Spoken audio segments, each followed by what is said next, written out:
ஆனா அந்த பொண்ணு கேடி, அப்படியே பிளேட்டை மாத்திருச்சு. நாமா ஏன் பாண்டினா இந்த பாண்டி இல்ல பக்கத்துல இருக்க பால் பாண்டின்னு சொல்லுச்சா? கொஞ்ச நேரம் சும்மா இருங்களேன். அவன் பேசி முடிக்கிற வரைக்கும் நீங்க பேசவே கூடாது. பல்லவா நீ சொல்ற. அவ என்னையும் பாக்கல, பாண்டி என்னையும் பாக்கல. அப்புறம் ஷோ சரி சரி சரி, நீ கண்டினியூ.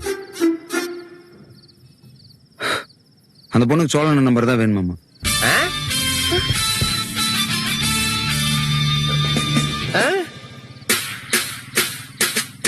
உன் நம்பர் வாங்கி உன்கிட்ட பேசுறது தான் என்ன அப்படி பார்த்துருக்கு. இது தெரியாம நான் தான் ஏமாந்துட்டேன்.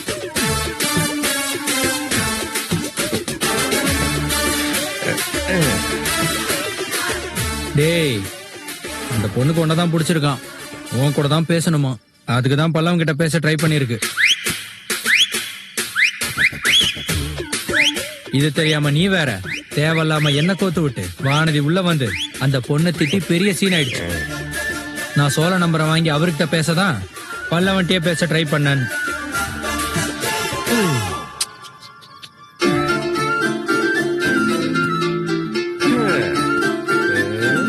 Okay okay.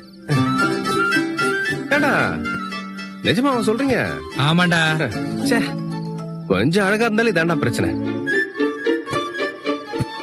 ஆமா, இந்த ஊரை பொறுத்த வரைக்கும் தான் கல்யாணம் ஆயிடுச்சே. அது உங்களுக்கு தெரியாது போலண்ணா. ஓ, நீங்களும் சொல்லியா? வானதியை பத்தி தெரியும்ல, அவகிட்ட இருந்த அந்த பொண்ணை